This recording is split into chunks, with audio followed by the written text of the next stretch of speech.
Good day, everybody. Welcome to the Lifetime Training Podcast. And I am extremely excited and grateful to bring you a 30-year plus veteran, one of the top researchers in the world on HIIT training. And he is the professor and coordinator of exercise science at the University of New Mexico, Mr. Len Kravitz. Thank you so much for joining us today. Good to be with you, Jason. Likewise. Well, today I'm super excited, I've seen you speak virtually and live, and now I finally get to kind of talk with you. And I'm very excited to talk, about two different things. One, we're going to talk about the 21 hottest fitness trends. And within that is your specialty, obviously, is HIIT training. And we're going to go deep into the do's and don'ts and the whys and, everything you should need to know, even going into some of your favorite protocols to actually go and do. So why don't we jump in, Len, and why don't you just quickly give them a quick, bio around, what you've been doing and how you've been able to leverage probably the university to be able to do a lot of this. Oh, okay. Sure, Jason. I started out as a Group X instructor 3.5 decades ago and, just loved it. And what happened is I was doing my master's at San Jose State and I needed 60 students for my study, a flexibility study. And as you know, the only classes that have 60 plus people are Group X classes. Yeah. I had the best chair in the world. And he told me, yeah, you can do this study if you learn how to teach aerobics. And I had one summer to learn. So I went to a Group X class every day, watched, back then we didn't have YouTube, or if we did, I certainly didn't know about it. But in 3 months, I learned how to teach and I, had the science, but I still had to learn to teach. I did my flexibility study, got it published, and then I went out into the field. And while I was out in the field, there's so much about our industry, as you know, that what we haven't answered. And I said, I want to start answering these questions. So I went back about 10 years later, got my PhD. I said, I want to be able to do this research. Nice. And I've been doing this research now for over 25 years. I really like HIIT. I actually love moderate intensity continuous training like you as well. I love them both. Mm-hmm. So I'm a fan of MICT, moderate intensity continuous training, and HIIT, high intensity interval training. But I study a lot how the body burns calories. I really study a lot different ways to burn calories. And it's, just a joy to do this research.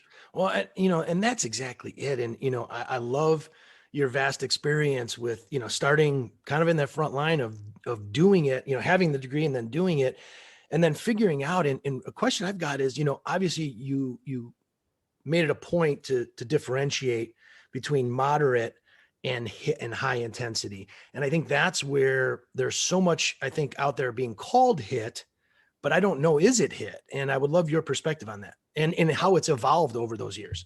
Oh, absolutely. We really have. And actually, I'm going to just show it to you. If you don't mind, I'm going to share a screen. And yeah, absolutely. Can you maybe, let's go over just a little bit of information on HIIT. I call these HIIT terms. Because as you mentioned, it is a little confusing what really is HIIT, Jason. So you're right on the target on that one.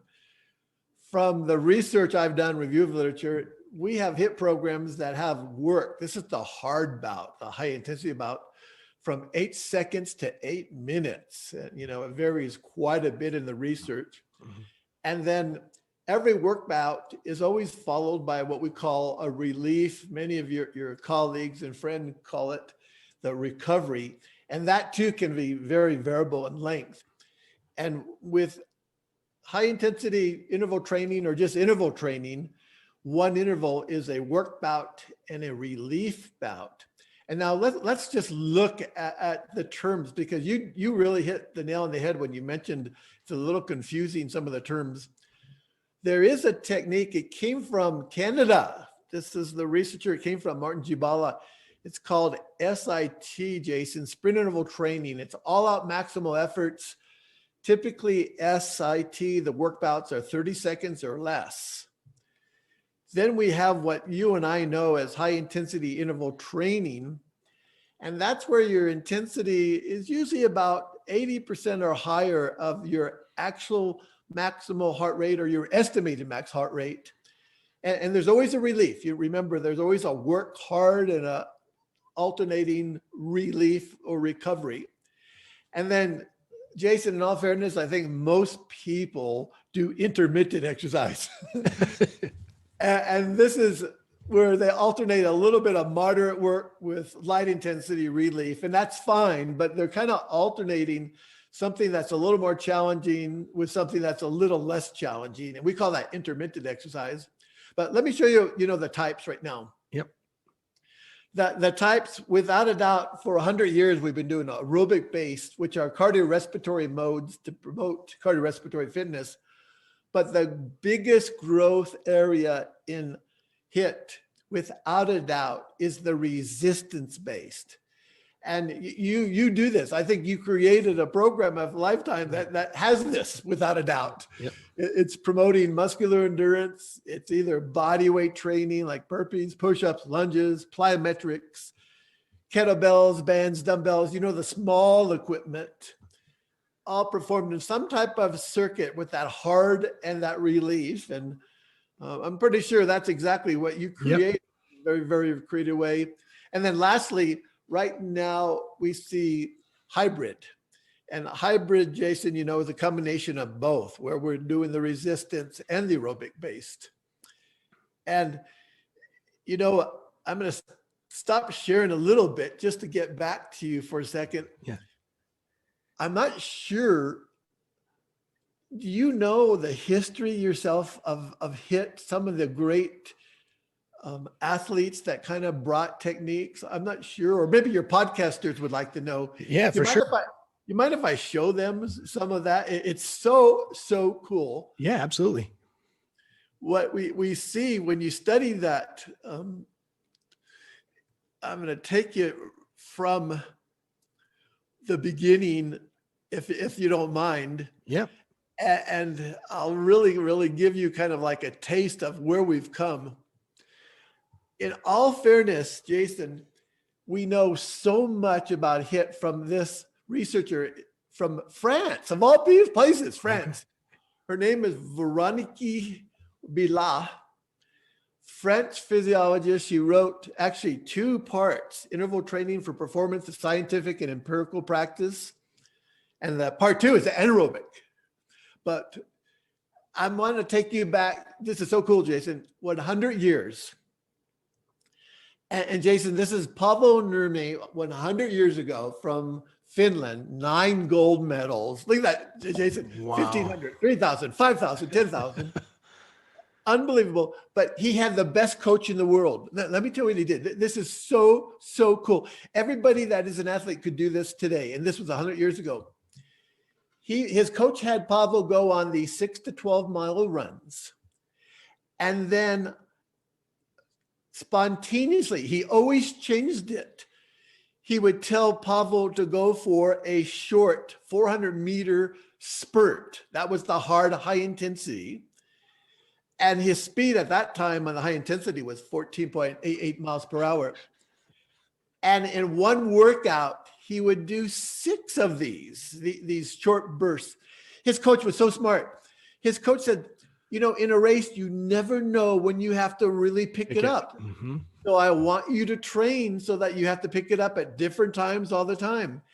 And guess what? This became known in science and in coaching as random bout interval training. A lot of people have not heard this. Yep. And it's great if fitness professional would do it, but it's called random bout because it's random. Whenever you do that hard work, it's random.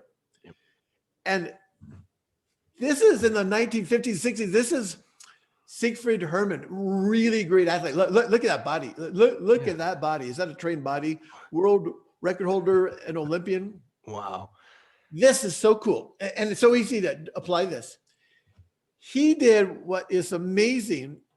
6 200-meter. These were really short intervals, 6 of them in, one set. But his coach had him do it at different speeds. 98%, 118% of his 1,500 speed. So he varied the speed, and then he would recover, relieve 50 to 60 seconds between a 200, A whole set had 6 of them. So 8-minute passive rest between sets.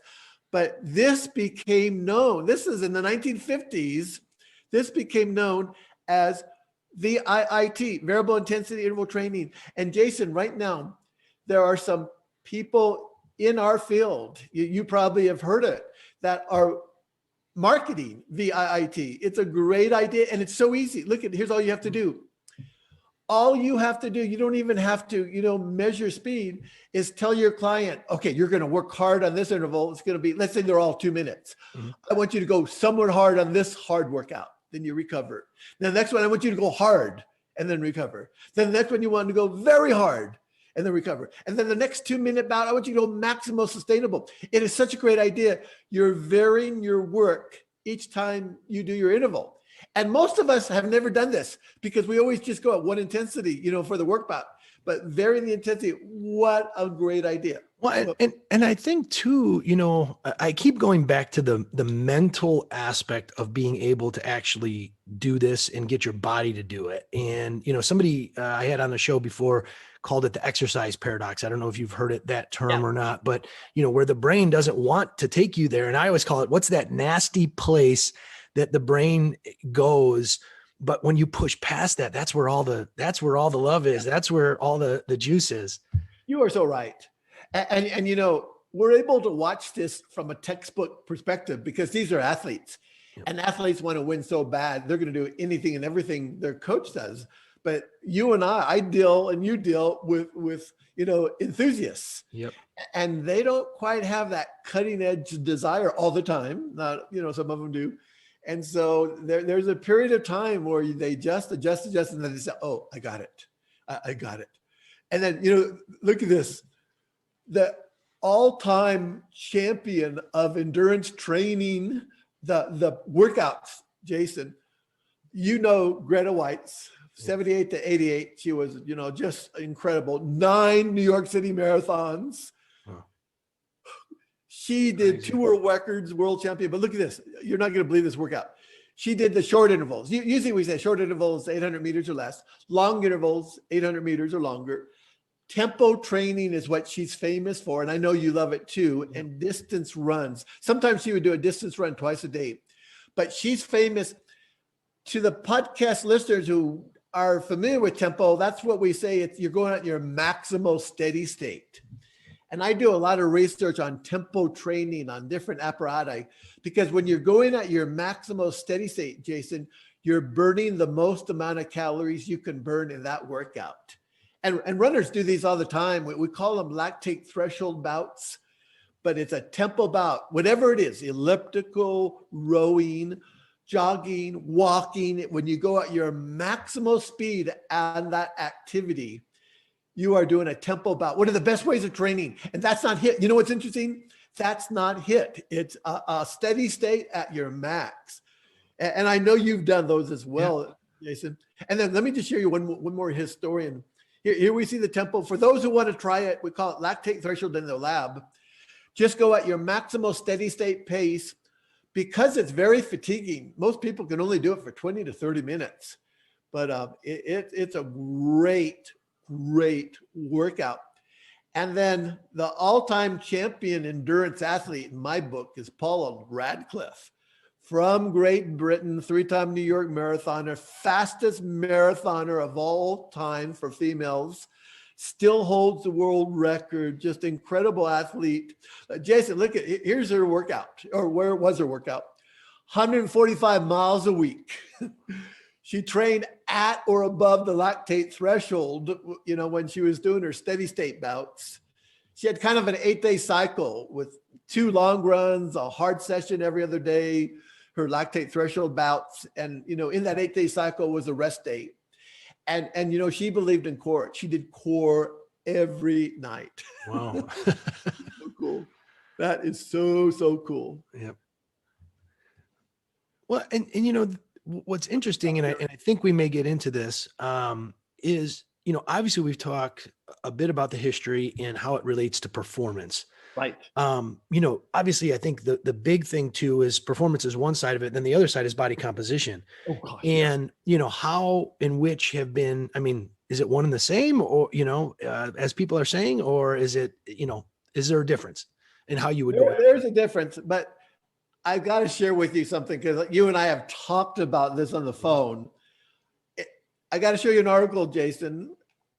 It's only been out 2 weeks. You're just going to love this. I got to show you this. It's been out 2 weeks, but it's going to answer your question on body composition. And most importantly, answer the question to your wonderful podcast listeners about the body composition changes. So here it is. I just cannot say enough about this. It's only been out for 2 weeks. These researchers are from Germany. And I'm so glad we scheduled our podcast now. It's what we call in science these meta-analysis, where they analyze a lot of studies. So this is published in a very prestigious journal, the Medicine and Science of Sport and Exercise. It included 55 studies from 1976 to 2020. Remember, it just came out 2 weeks ago. Yeah. And there were 775 HIIT participants. Look at Jason, 476 males, 222 females, 77 means sex not reported in that study, 754 MICT. Remember, that's moderate intensity continuous training, steady state, 468 males, 242 females, 44 not reported. And look at their age. It's everything at lifetime, 20 to 64, everything at lifetime. But look at these results. Oh my gosh. I may be a fan of HIIT, but I'm a fan of MICT as well. And these results are amazing for improving your aerobic capacity, for improving your cardiovascular health, that cardiovascular disease risk. HIIT is slightly more superior. For glucose metabolism and inflammation, MICT is slightly superior. But podcast listeners, readers, and viewers, look at this. Body composition, HIIT and MICT, equally effective. Blood pressure reduction with high blood pressure, HIIT, MICT, equally effective. Wow. Blood lipids, equally effective with triglycerides and blood fats. And this is so important, because even though I'm a fan of HIIT, I do both. And I want your podcast listeners, you must do both. And it's, and again, you've seen this industry, and I think it's a lot of industries. There's such a spectrum. It's either this or it's this, and there's nothing in between. Absolutely. And it's so frustrating. Yep. And we really need to constantly, I had a great mentor who told me, he said, when you know something that's true, keep singing it, keep singing it. We need to keep sharing this information with the listeners. A lot of people like HIIT for one reason. Usually you can do the results with MICT in a little bit shorter time. But you and I talked about some of the risks of HIIT. Overtraining, if you do too many, you're just looking at overtraining, HIIT-related injuries, and you just can't afford to do it if you like exercising, because that's just not an option. So you got to balance it. Well, and especially with where it's at. I mean, obviously there's getting a person to come in and do whatever it is that they need to do, or if you're training them in a group or a one-on-one, what they're doing now. But, if you throw HIIT on them and they're not ready, they mentally might actually never be actually doing HIIT. They'd be doing the medium. And it's so important. Progression we always talk about, and how to move through people through. It's got to be progression. It's got to be progression. And what's interesting, Jason, I prefer, it's just my prefer, when I'm working with, students and if I'm consulting someone, I prefer to build a steady state base, because I like them understanding consistency, and MICT is just wonderful, develop a tremendous base. And then I think, when you're ready, one of the great concepts, you just said progressive overload, is then you introduce, your HIIT. Yep. But build your base with your MICT. Well, and I think a lot of people, especially, novice or new people coming in, they don't even know what when you say base, what it is. Now, luckily at Lifetime, we bought New Leaf. So we have that New Leaf testing And so we do, well, obviously nobody's doing that right now during COVID, but we've had that metabolic testing to be able to kind of see the results both on the high end and on the steady state and the base. But, something I heard a while back when learning was regard to Lance, and I take whatever Lance, was, but Lance won in the hills. Yeah. And from what I had heard, and I don't know if you've heard this or not, but his anaerobic threshold I heard was at somewhere around 190 some beats per minute. And his base was like 180, like 189, close to 109. Like, and would you be able to explain to the audience, what that means when you're, training base versus, your maximal capacity? Well, what that means, it's incredible. We all have, we do this when there's not COVID, we do this testing every single day in our lab. Yep. You have what we call your lactate threshold, which is the fastest you can go and continually go, and we call it maximal steady state training, in our lab, but it's very interesting. And what it amounts to is, let's say we have two people who have their aerobic capacity is the unit 80. We look at it in mLs per kg per minute, but their unit is 80. And one of them has a lactate threshold at 60 units of that 80. And then you have Lance. His lactate threshold, if my number was 80, just as you described, his lactate threshold would be at 70. And so what that means is, in any race, both of them have their maximal aerobic capacity at 80, but Lance is going to be able to run the race at 70% of that. He's always going to win.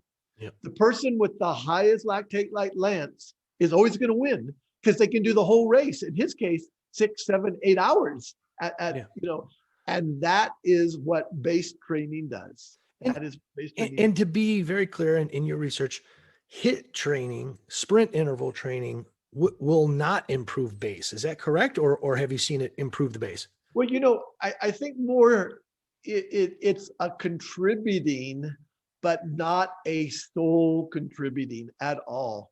Okay. You need to do those tempo bouts. You need to do, without a doubt. Gosh, I'd have to look at his regime, but 60 to 70% is at MICT. That's Okay. you're building your base. Yep. Building your base, your foundation, building those mitochondria. And something that just hit me too, that I think is super important to the listeners is, in the past, we've, I know for me personally, it was, if you wanted to improve your base, you had to do this slower, steady state stuff. But what you're saying is the medium, the tempo intervals, the things that you just described actually improve base as well. Yeah, actually, for the average person, because the Lance, I wouldn't know, the average person, to be honest with you, it's 80% base, which you say steady state, 10% lactate threshold, and 10% interval training. And so you just break it up. Say someone that has 200 minutes of exercise they're doing cardio, 80% or 160 minutes of it is steady state. And then you have, a 20-minute tempo bout and a 20-minute,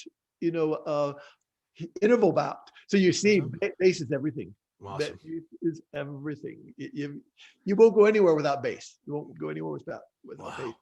Well, I would love, again, do you have, what other information would you have to share with regards to HIIT before we get into the 21 hottest trends? I'd love for you to, share what other things that you found with HIIT intervals and, the medium and some options for them to be able to go out and do. Well, let me just show you the newest research right now. And this is the neurological benefits.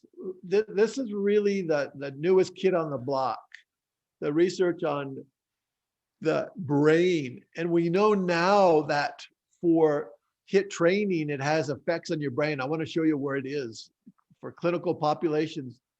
HIIT definitely, the physical benefits, we've talked about that. It's just as good as you saw the results of that study as MICT, but look at how Gibala says with reduced time. That's the one big, difference with HIIT. And then HIIT really activates this protein, this growth factor protein, BDNF, which really, really has factors of your brain. Let me show you how this works. Some of your listeners really know. And just so the listeners, BDNF is brain-derived neurotrophic factor. Yeah, you got it. You got it here. right Sorry. on the meaning. Okay. Yep. Brain-derived neurotrophic factor. Protein involved in nerve growth and nerve maintenance in the brain. And HIIT's been shown to increase BDNF. The research really has been more with HIIT right now, not so much with steady state research, but we'll see that come in the next couple of years for sure.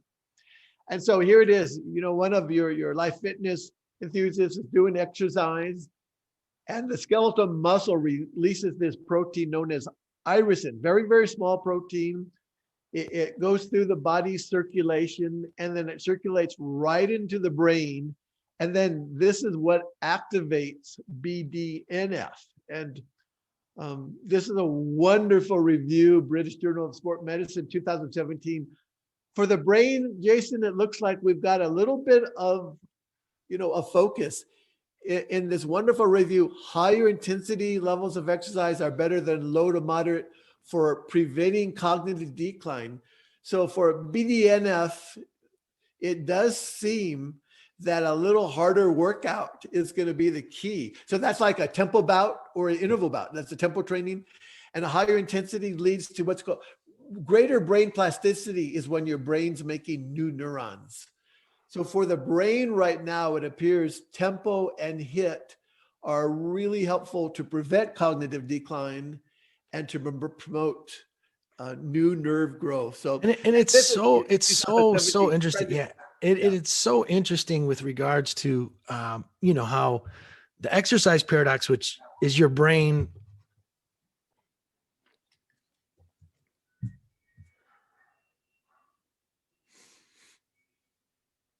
And what's baffling too is the fact that, the brain and the exercise paradox doesn't really want us to go to these high intensities, because it's always trying to conserve, but yet those are the exact intensities that are going to have the biggest impact. It is a paradox. It is a paradox. It's so fascinating. Yep. And there is, a lot of good solid research that shows before HIIT, without a doubt, that exercise is wonderful for your heart and for your head. Yeah. And that really goes back just because of the benefit of exercise, increasing just circulation to the brain, without a doubt, and better oxygenation of, all of the nerve cells. Wow. And so can you continue on with the brain-derived neurotrophic factor and how that impacts, and be great. It really, it's just that to make new nerve cells, it appears there's a dose response. It's got to be the higher intensity. Got it. So I think, and for the prevention of decline, because that's really what the research is telling us right now. So it's kind of exciting. Wow. That's fantastic. Well, if there's not anything else, I'd love to dive into, the new hottest fitness trends and dive into that and how this all is relatable. Yeah, let's do the hottest fitness trends, and then I'll show everybody some of my favorite workouts. How's that sound? Yep, that's great. So for your podcast listeners today, the American College of Sports Medicine does these fitness trend surveys, and Dr. Walt Thompson, a really good friend of mine, has led this. I've worked with Dr. Thompson on several projects over the years. He's really a pro. He's just an incredible professional. He's done these surveys. Let me tell you what they're done by the American College of Sports Medicine and published in their Health and Fitness Journal. The first survey was 2016. I'm going to show you the results of 2021. So all 15 have been conducted by Walt, Dr. Thompson. And now they don't evaluate products, programs, and services. They're not an evaluation. They confirm existing trends and introduce new trends. So that's what the survey does. And how is it utilized? Well, I'm sure Life Fitness really uses this, because commercial and community programs, just like Life Fitness, use the data to establish new programs or justify existing programs. And of course, you use your own data, because Life Fitness is so big, they collect their own data. And then let's just talk about the survey so everybody knows.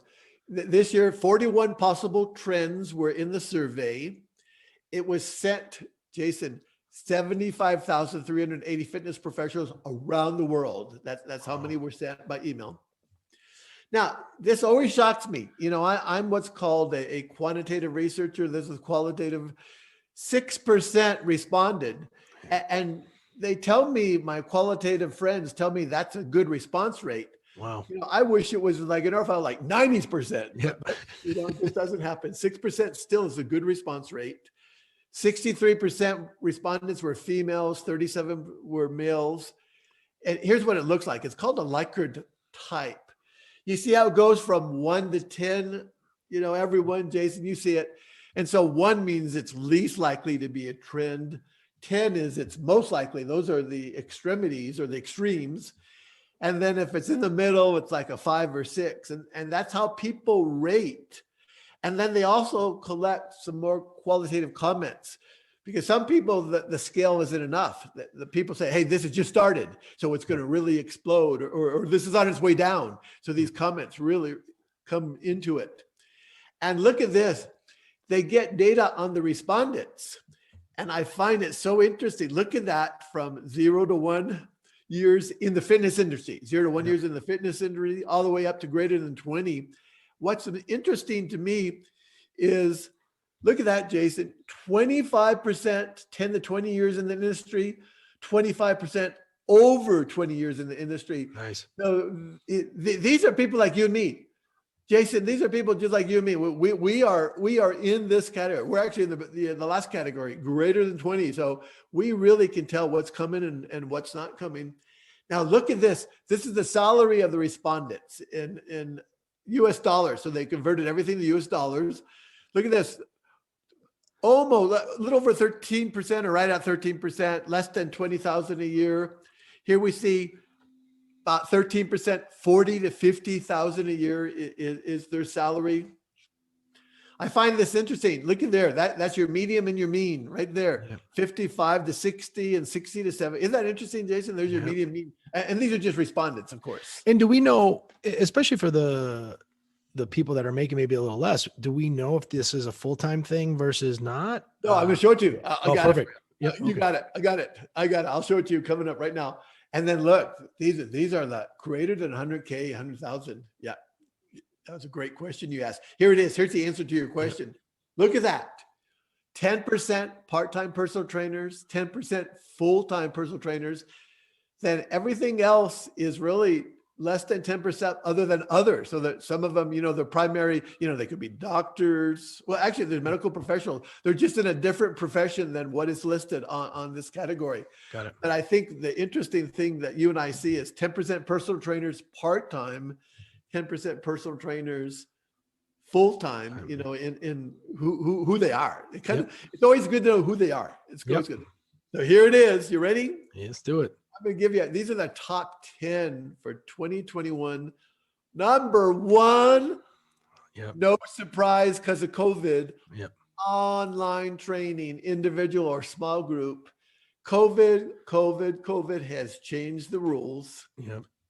Number 2, wearable technology.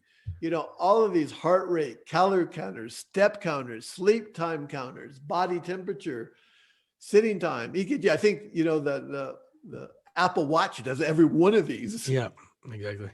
$100 billion industry. People love technology. Can you believe that? I'm sure you can, because you see it. Yeah. Fascinating. Body weight training, minimal equipment. So user-friendly. This is how you and I started. No equipment, just lifting your own body, doing push-ups, squats, lunges, pull-ups, chin-ups. This is how we started. Now look at this. COVID again. Small group walks, group rides, organized hikes. Because of COVID, there's been a spurge, or I should say a surge of outdoor activities, which makes sense. Yeah, absolutely. It makes sense. Here we go. Ready? Number 5.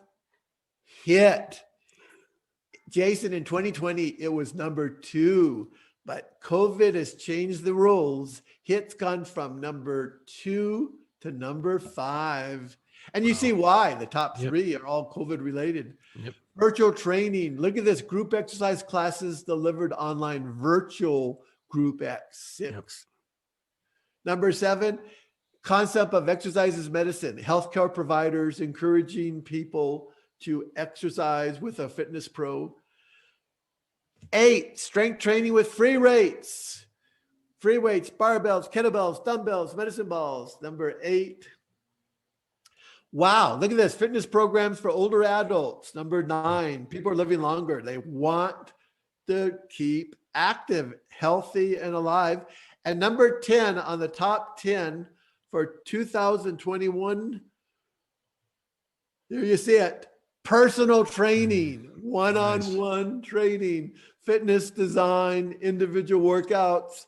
It's been in the top 10 fitness trends for the last 15 years. Sorry about that. Last 15 years. Is that cool or what? That is great. And, like I said, at Lifetime, we've really discussed and talked about how, this setback is really going to only allow, I think, our industry to even flourish even more into the future as things start to normalize and move forward.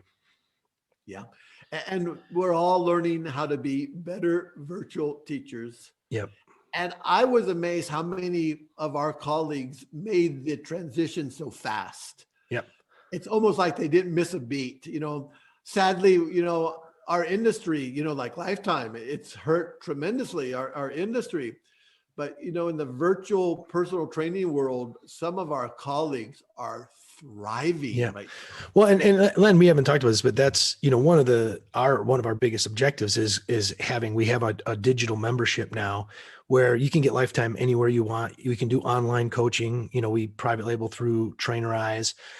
So they basically, any trainer who comes on has access to virtual training, to online training, to be able to train pretty much anyone online anywhere, even if you're not in the brick and mortar of Lifetime. Yeah, it's fantastic. Well, I would love, this has been fantastic and so much fun and a lot of, education in there. And really, I love how you've kind of compartmentalized all the different forms so that we can name them and use them as progressions and throughout as trainers start to evolve or as the enthusiast is evolving in their workouts.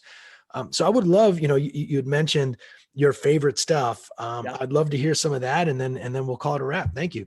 That'll be what we'll do. That'll be what we'll do. Let's look at some of my favorite workouts. This is, and these are just some of them. I've got over 100. So I'm just going to give you a slice today. This is called 4-4 HIIT. And you go 4-minute run at a hard intensity. Of course, everything has a warm up and a cool down. And then you do 4 minutes light. So it's 4 hard, 4 light. But this is a great study because they showed that when people do this 4 minutes hard, 4 minutes light, you always do a warm up and cool down. If I don't always remind them, they found that this has less stress on the body. When you measure lactate, it tells you how much stress is in your muscles and what stress in your muscles you feel. So the 4-4 HIIT, they say, is for clinical population. Whenever you see clinical, it means diabetes, obesity, somebody COPD. Yep. So good for less fit population.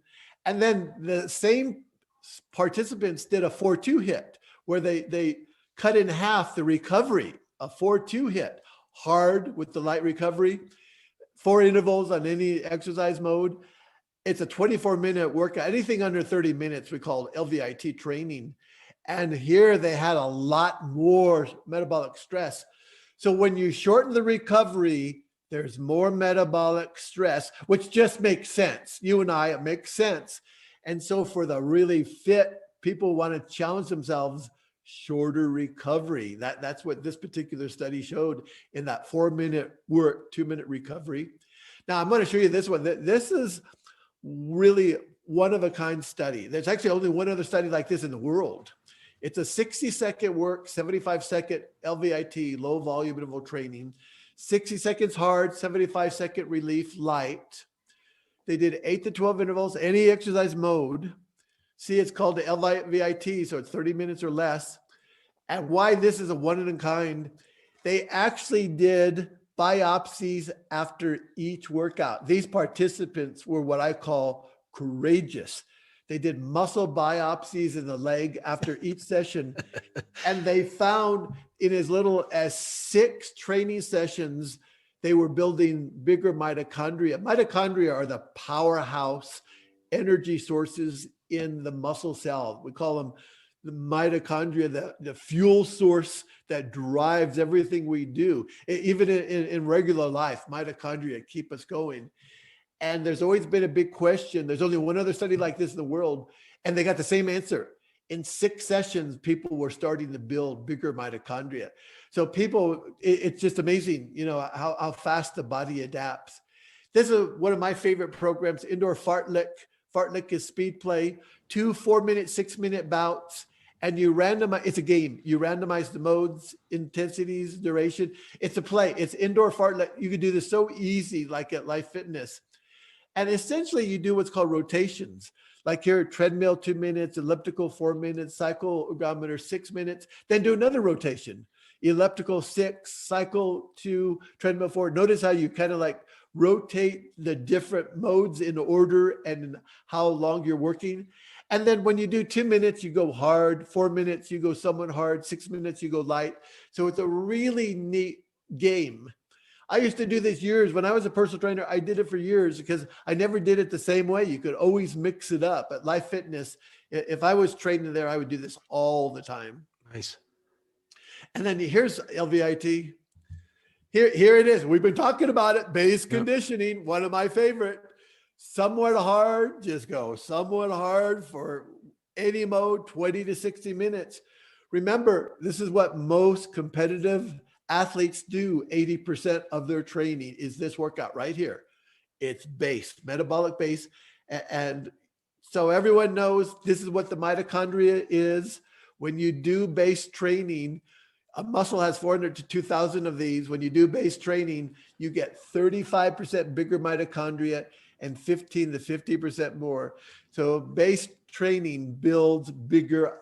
I use that fireplace because it's fat burning fireplaces. Hey, Len, I got a question that came up in your experience and what you've seen. You know, a lot of times you see, you know, sprinters only sprint and they don't, you know, they worry about if they do base conditioning or if they do slow stuff that they'll become slow. Yeah. Do you have any new research or anything that you can say on that? We've got great research on that. Oh yeah. I don't have it on this slide, but sprinters should do base conditioning post-season. And here's why. With sprinting, you use a lot of what's called your phosphagen energy system. It's all phosphagen energy system. And when you do, it's amazing, but the research shows when you do base training, you replenish your phosphocreatine stores, and sprinters use phosphocreatine. It's an energy source in sprinting, and you make more of it and make more of it faster. So they, without a doubt, should do base training post-season so that they're able to replenish their phosphocreatine faster and with greater volume. And the key, I think, Jason, is it's really more post-season. That's when it should be done. Got it. Thank you. It's cool. It's cool. And then this is from Australia. It's a name that didn't catch on worldwide. It's called supramaximal interval training. What happens is they do a VO2 max and you get your speed at VO2 max, and then you actually go faster. You know, your VO2 max takes about 12 minutes to get there, but for 30 seconds or a minute, you can go faster than your speed at VO2 max. You know, VO2 max takes about 12 minutes. So you go faster than your VO2 max speed for 1 minute. And then I love this particular workout. Then you do active relief variable. The participant does a real light recovery until they're ready to go up again. It's such a great idea. So in other words, if you and I started it, we might go hard for a minute, and then you and I might recover for a minute. But after we do about 5 minutes, I'm going to look at you and say, I need more time. And you say, I need more time. And then we may recover for about 2 or 3 minutes with an easy walk, you know? Oh, yeah. So it's variable based on the person. And then do you want to see a resistance training program that's pretty interesting? Absolutely. It's a study by Bill Kramer, one of the gurus in resistance training. It's a wonderful for building base, is building your base. So let's look at the program. It's 11 exercises. You've got here the incline leg press, bench press. Here you see the lat pull, you see bicep curls, you see shoulder press. You can do them barbells or dumbbells. You see the tricep push down, an upright row. You see the leg extension, and you see the row. Now, this is what's called the continuous circuit. This is a program to build mitochondria. Believe it or not, this is a program to build mitochondria. Here's what they do. Which each exercise is 1 second concentric, 1 second eccentric. So it's like a 1-1. And the rest is just enough rest to go from, it's a circuit from one exercise to the next exercise. You do it at a pretty easy intensity, 40% of your 1 RM, just 10 reps, just keep it moving. 5 continuous times. It takes about 20 minutes. You just keep going straight. Jason, you don't stop. It's 5 times. Don't even stop. You just don't stop.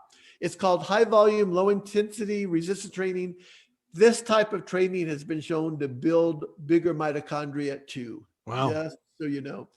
And look at them.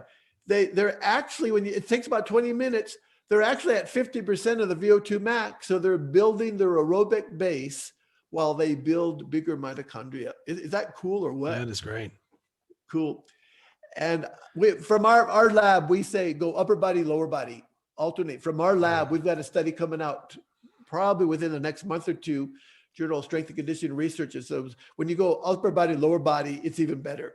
Yep. Multi-joint, even better. Now, does that stem from, there was something, I think it was this guy, Bob Gaida. I don't know if you've heard that name. Yes. Is peripheral heart action. Yeah. And Bob, peripheral heart action from Bob. Bob had a studio in Chicago, real close to the studio that we had. So we had some people that learned under Bob, and nobody knows about him. And nobody knows about Bob. He's a genius. Now, did you ever talk to him about his peripheral heart action training by chance, or you just personally? I did not. I read the book Total Body Conditioning. But then, it was more through other trainers that had worked under him.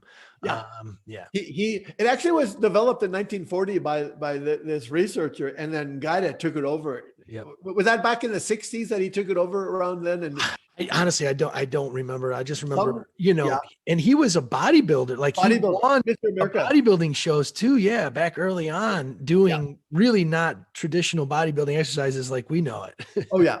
Yeah. And this, I tell people, I think is the future of cardiovascular training for health.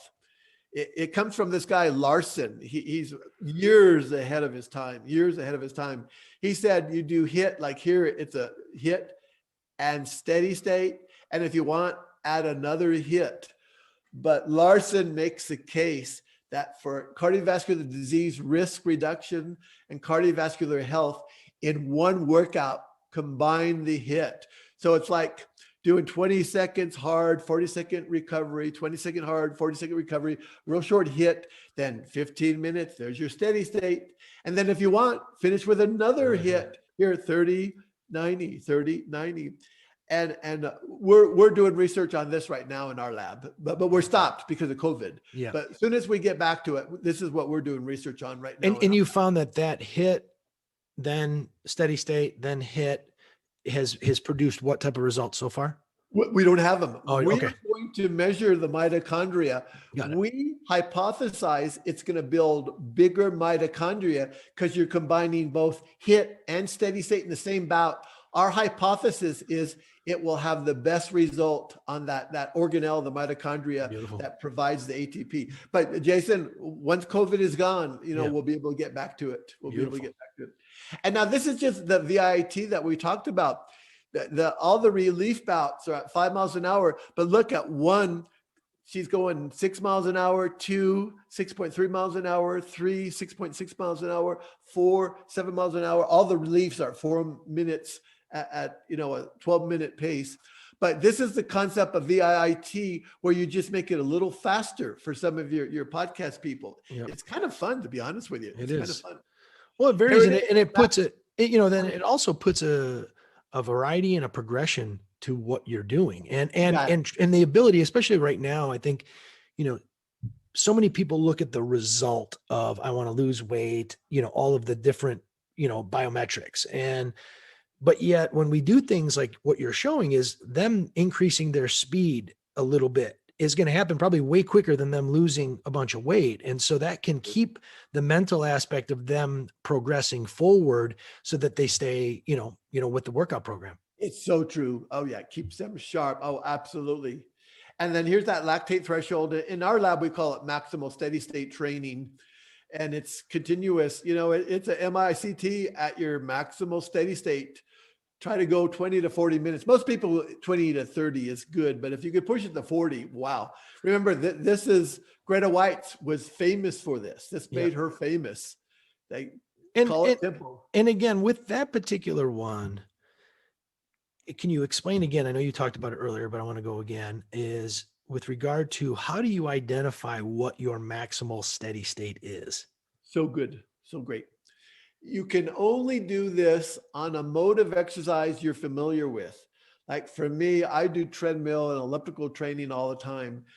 And when you're familiar with a mode, you know how fast you can go on that mode. So right now, Jason, since I do elliptical and treadmill exercise all the time, you can say, Len, I want you to go today 20 minutes maximal steady state on your elliptical.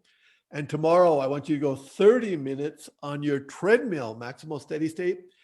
And because I've done this for years on the elliptical and on the treadmill, I really can gauge my intensity really easy. Now, if you put me on a cycle and said, Len, I want you to go 20 minutes at your maximal steady state, I would not even know where to start, how fast to pedal, how hard to work.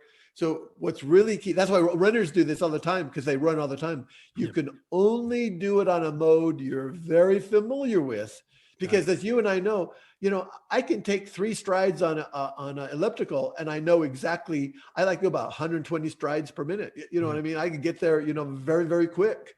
Got it. And that's the key. Only do it on a mode that you're familiar with.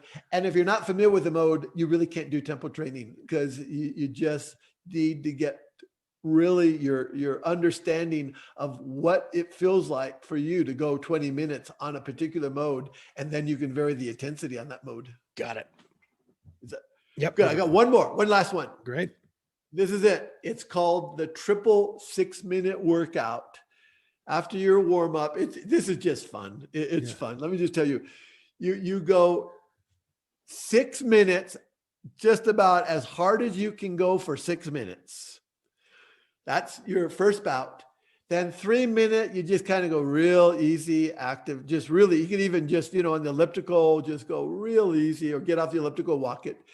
Then your second bout, you go 6 minutes at an MICT. So it's combining both HIIT and MICT. So go MICT at a somewhat hard intensity, then 3 minute light. The active really is like a walk. You're just kind of walking.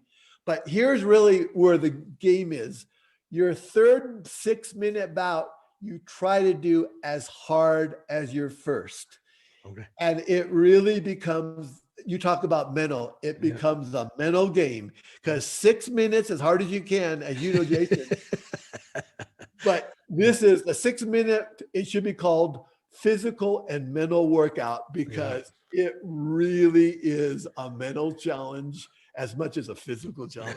And again, great for tracking progress, because you can absolutely. How did you do? How are you doing? A lot of people won't make it the second 6 minutes. Look at the 4 minutes.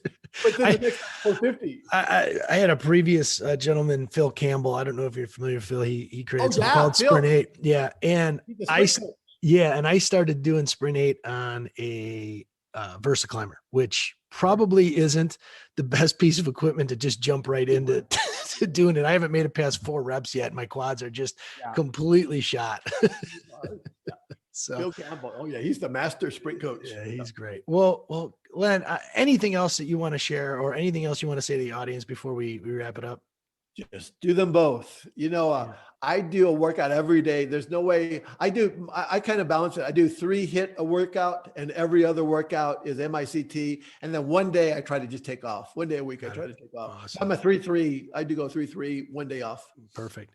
Well, I can't thank you enough. I want to thank Rob Glick for connecting us as well. And, you know, Yeah, maybe let's thank Rob. when you have some more research, we'll bring you back on and keep going. But it's been an absolute pleasure. I think some of the most applicable and I can use today after I read, after I listen to this episode. And again, if you're listening only on the podcast on Spotify or Apple Podcast, please go over to the YouTube channel, because a lot of the video footage and the slides are there. So just to want to make sure that the audience knows that as well. So again, I can't thank you enough, Len, and I wish you the best. And, I'm not that far. I got to make my way over to New Mexico one of these days. Well, once we've got COVID in the back window, I want you coming over, and I'll come visit you as well. I'll come visit you as well. Yeah, Thank you so much. Well, you have a great day.